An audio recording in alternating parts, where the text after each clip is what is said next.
சில வருடங்களுக்கு முன்பு அந்தமான் வடக்கு சென்டினல் தீவின் தடை செய்யப்பட்ட பகுதிக்கு அத்துமீறி சென்ற 26 வயது அமெரிக்க மதபோதகர் ஜான் ஆலன் சாவ் அங்கு வாழும் சென்டினல்கள் பழங்குடியின மக்களால் அம்பு எய்து கொல்லப்பட்ட சம்பவம் நினைவிருக்கலாம்.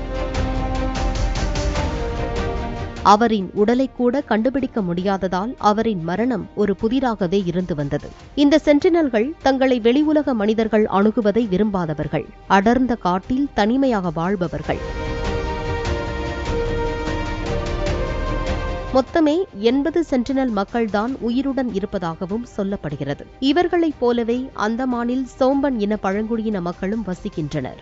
இவர்களை இந்திய தேர்தல் ஆணையம் வாக்குப்பதிவின் அவசியத்தை வலியுறுத்தி ஓட்டு போட வைத்துள்ளது. அந்த வகையில் அந்தமானில் நேற்று நடந்த வாக்குப்பதிவின் போது 7 சோம்பன் இன பழங்குடியின மக்கள் வாக்களித்துள்ளனர்.